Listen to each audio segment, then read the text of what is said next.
ដោយសាររដូវនេះរដូវទឹកលិចចឹងម្នាក់គេនាំគ្នាទៅលេងព្រៃរនាមលិចទឹកហើយខាងពួកខ្ញុំហ្នឹងក៏ខ្ញុំទៅលេងព្រៃរនាមលិចទឹកដែរហើយចង់ដឹងថាពួកខ្ញុំហ្នឹងទៅព្រៃរនាមលិចទឹកហ្នឹងទៅរកសត្វស្អីខ្លះទៅរកបានស្អីខ្លះជួបសត្វស្អីខ្លះបងប្អូនអាចមើលវីដេអូនេះលេងកម្សាន្តអារម្មណ៍បានពីសកម្មភាពដែលយើងបានទៅលេងនៅតំបន់នោះអញោសួស្ដីជម្រាបសួរបងប្អូនទាំងអស់គ្នាបន្ទាប់ពីយើងបានបោះតង់ដាក់មងដាក់បកាយនៅឯមាត់ទឹកនៅកន្លែងនេះមួយយប់ហើយឥឡូវនេះដល់ថ្ងៃជាវេលាល្អដល់ពេលវេលាដែលយើងត្រូវជីស្មាច់ចេញទៅរកពស់រកកដោរកអីនៅព្រៃរនាមម្ដងតែដោយសារតែពីយប់មិញលបងខ្ញុំគាត់ជីស្មាច់នឹងជ្រែខ្លាំងពេកឥឡូវហ្នឹងវាដាច់កលេចឹងតោះតែយើងហៅជាងមកផ្សារសិនបន្ទាប់ពីទូកយើងរួចរាល់អស់យើងក៏អត់មានបងអង្គដំណើរដែលយើងចេញទៅភ្លាមព្រោះក្រុមគេផ្សេងគេចេញទៅមុនអស់ហើយគេចេញទៅមុនតែគេជួបមុនគេយកមុនហើយយើងអំបិលហើយឥឡូវយើងមកដល់កន្លែងរោងយើងមកយកគ្នាយើងម្នាក់ដែលគាត់អ្នកស្គាល់ផ្លូវច្បាស់ហើយយើងចង់ទៅលេងមន់ព្រៃចឹងតោះតែមានគាត់ស្គាល់ផ្លូវច្បាស់ឥឡូវគាត់ឡើងមកដល់លើទូកហើយយើងក៏ធ្វើដំណើរឆ្ពោះទៅគោលដៅដែលយើងចង់ទៅហើយនេះគឺជាទស្សនវិជ្ជាដែលខ្ញុំបានថតរូបពីលើដ្រូនទុកសម្រាប់ចែកគ្នាមើលថាតើព្រៃរនាមលិចទឹកនៅជុំវិញបឹងទន្លេសាបនោះមានរូបរាងបែបណាចឹងបងប្អូនអាចមើលលេងបានអ្នកជំនាញផ្លូវរបស់យើងឡើងលើទូកភ្លាមជីបានមួយផ្លែឥឡូវវិញព្រៃហើយពេញតែព្រៃហ្នឹងហើយផ្លូវចេញចូលលេងចង់ឃើញចាក់ទៅមកក៏មិនទៅក្រោយទៅទៅនេះវិញនៅហ្នឹងហើយ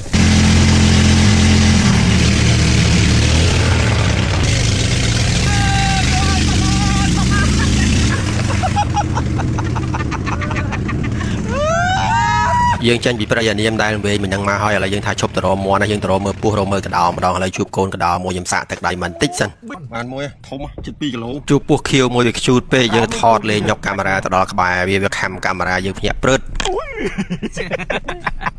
ចេញពីនឹងតិចមកស្រាប់ជួបពស់ព្រៃមួយរឿងធំគួរសមដៃមួយអឿនគេសុំសាកទឹកដៃរបស់គេម្ដងសបោមានធំចឹងអត់ទេពស់ព្រៃមានជួបបាក់យើងមកក្រុមទៀតឯមុននឹងឃើញគាត់បើកទូកស្រែកពស់វាស់ចង្វាដេញវាយស្អីគេពេញទឹកតែពិតគាត់ដេញវាយពស់សាំងសឿឥឡូវបានសាំងសឿរបស់គាត់មែនតែជា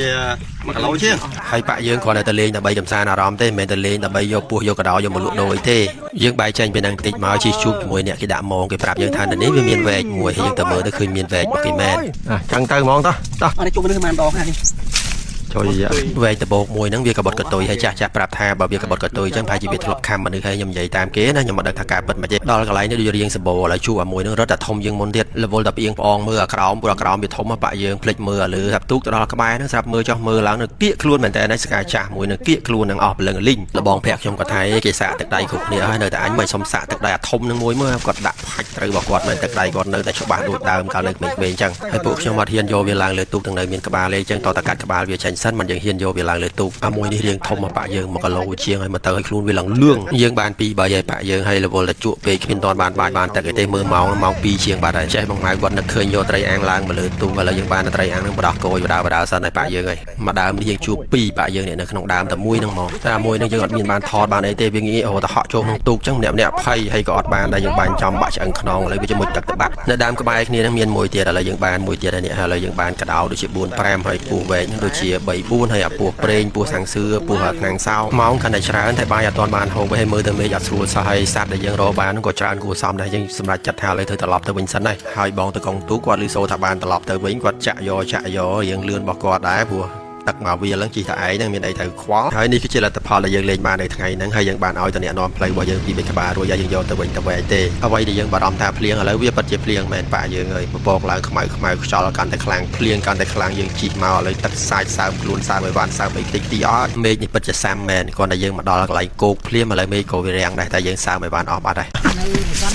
យយើងមកដល់គោកហើយរៀបឲ្យបានដាក់ឡានអស់ក៏មករកកន្លែងបោះតង់សម្រាប់នៅកន្លែងហ្នឹងមកយប់ទៀតឥឡូវយើងរកកន្លែងបានហើយយើងអត់ចង់សម្រាប់នៅកន្លែងយប់មិញទេយើងផ្លាស់ប្ដូរកន្លែងមកដល់កន្លែងនេះហើយនេះបន្ទាប់ពីសម្រាប់ចាត់ថាបោះតង់នៅកន្លែងហ្នឹងហើយយើងក៏អត់មានបងអង្គពេលទៀតដែរយកតង់យកឲ្យវាយអាវ៉ាន់យកមករៀបចំបោះតង់រៀបចំធ្វើបាយធ្វើទឹកហូបចុកព្រោះតាំងពីថ្ងៃមកទល់ឥឡូវយើងអត់ទាន់បានហូបបាយទេបងអឿនក៏ទៅកាប់មែកឈើមួយធ្វើចតុលទុកទៅយូរជាមួយនឹងកាមែលដាំបាយហូបក៏លៀងកងម៉ៅគាត់ប្រកាត់ភ្លើងឥឡូវភ្លើងឆាក់ក៏ឆេះដែរហើយយើងក៏ដាក់ដាំបាយថ្ងៃមិញហ្នឹងថាមិនឃ្លានទេតែឥឡូវចាប់ដើមយកដៃយកជើងឲ្យបាក់យើងហើយទស្សនវិជ្ជាកន្លែងដែលយើងបោះតង់នៅថ្ងៃនេះស្អាតមែនតើដោយសារតែវាមានថ្ងៃលិចហើយកន្លែងហ្នឹងទឹកវាថ្លាដល់ពេលហ្នឹងវាឆ្លោះជាមួយនឹងទឹកហ្នឹងវាឃើញពណ៌ដូចពណ៌មាសចឹងហើយបងម៉ៅគាត់កំពុងអាដាមធ្វើជាក្រានមួយទៀតដើម្បីទុកធ្វើម្ហូបឲ្យវាទាន់សភាពការយើងកំពុងសម្អាតកដោដែលយើងបានថ្ងៃមិញហើយយើងបានថ្ងៃមិញតិចទេកដោវល់រត់ទៅពោះហើយខ្ញុំក៏ឆ្លៀតមកតម្លើងប៉ាអ៊ីដើម្បីសម្រាប់យប់ហ្នឹងខ្ញុំត្រូវសម្រាប់លើប៉ាអ៊ីហើយខ្ញុំយកអាប្រដាប់ក្រាលទៅក្រាលមកតង់ទៀតឥឡូវនេះយើងដាក់ដាំទឹកអាលបានស្រស់ពោះម្នាក់ញាប់ដៃញាប់ជើងប៉ុណ្្នឹងហើយនៅតែមិនតាន់ទៀតឥឡូវមេឃលងឹតបាត់ហើយប៉ាយើងហើយទឹកពោះហើយបងម៉ៅគាត់យកពោះមកដាក់ស្រស់អាលបានកោសវាពោះដូចជាយើងបាន4 5 តែយើងអត់យកទាំងអស់ទេយើងឲ្យទៅអ្នកនាំផ្លូវយើងខ្លះយើងស្រោះហើយឥឡូវយើងកោសសម្អាតវាស្អាតម្ដងព្រោះយើងហូបខ្លួនឯងយើងត្រូវធ្វើឲ្យបានស្អាតបាតទីមិនយើងហូបទៅស្និតលបងខ្ញុំក៏ដាច់បាយដាច់ទឹកជាមួយខ្ញុំពីថ្ងៃមិញដែរហ្នឹងគាត់ក៏ឃ្លានដែរឥឡូវយកឆ្នាំងយកអីមកដាក់ដាំទឹកដាំអីងាបានស្ងោរពោះហូបមេអឿនគាត់មកធ្វើគ្រឿងធ្វើទឹកជ្រលក់ដែលយើងធ្វើហូបជាមួយនឹងពោះវែកដែលត្រូវជាងគេបំផុតគឺមានតែទឹកប្រហុកទេបើទម្លាប់សម្រាប់ខ្ញុំស្ងោរពោះដែលខ្ញុំហូបខ្ញុំអត់ឲ្យគាត់កាត់កង់ទេយើងធ្វើស្ងោរដាក់ទាំងវែងយ៉ាងហ្មងដល់ពេលដែលឆ្អិនមិនយើងកាត់វាយកមកហូបដូចមាន់អញ្ចឹងបើសិនជាយើងស្ងោរទាំងមូលវាមានរសជាតិជាងចាំឆ្អិនដល់ពេលដែលយើងហូបចាំយើងហែកសាច់យកមកហូបបើសិនជាបងប្អូនអត់ជឿបងប្អូនអាចសាកបានបន្ទាប់ពីទឹកយើងពុះហើយយើងក៏យកពោះមកដាក់នៅក្នុងឆ្នាំងចលៀនគេមើលក្បាលមិនចលៀនក្បាលមើលក្បាលមើលចលៀនបាក់យើងជុំជួអានេះអីចេះដូចមានអសបបមិននៅកណ្ដាលក្បាលពេលវ៉ាវធម្មតាមិនធម្មតាអាយ៉ា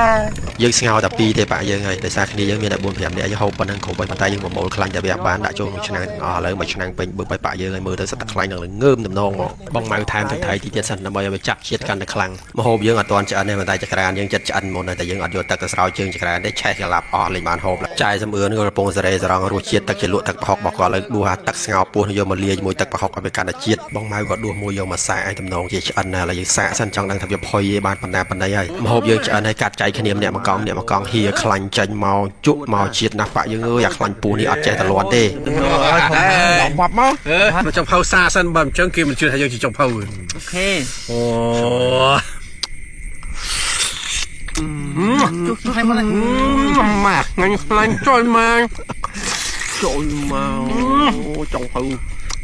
យើងហូបបាយហូបទឹកដាក់ឈៀលជាមួយពួកគាត់ម្នាក់មកកំប៉ុងពីកំប៉ុងឥឡូវយប់នេះយើងក៏ចូលសម្រាប់រៀងខ្លួនហូបអស់កម្លាំងពីថ្ងៃមិញដល់កហើយដាក់បានមួយសលេតឥឡូវនឹងបើកភ្នែកមកវិញមេឃភ្លឺចែកឲ្យទេសភាពស្អាតដែរយើងដេកក្បែរមាត់ទឹកនឹងទឹកថ្លាឆ្លោះជាមួយនឹងពពកនឹងឃើញដូចកញ្ចក់អញ្ចឹងភ្ញាក់ពីដេកមកនឹងឃ្លានទៀតតែឥឡូវបើកាត់ភ្លើងកម្ដៅសឡសិនអាលបានហូបខ្ញុំក៏ឆ្លៀតយកដ្រូនមកបង្ហោះដើម្បីចង់ដឹងថាទិដ្ឋភាពដែលយើងថតពីលើនឹងវាមានទិដ្ឋភាពស្អាតបែបណាដែរនៅមាត់ព្រៃរនាមនៅចុងរដូវវស្សាហ្នឹងយប់មិញយើងនៅសល់ស៊ុបច្រើនណាស់ហើយយើងអត់ចង់ហូបបាយទេយើងគិតរកឆ្នៃមុខម្ហូបមួយឲ្យប្លែកម្ដងយើងអត់មានអីហូបទេជិលដាំបាយយើងហូបមីពោះវែក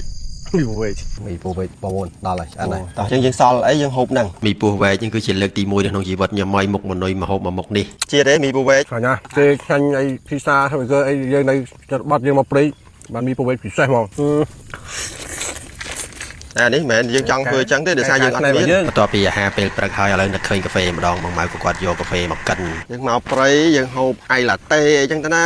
បាក់យើងហាច់មករោត្រីរោសាច់ដើម្បីចាំព្រុនគូនយើងជិលមួយជិលកាហ្វេមួយមើលណាវាចំងាយđó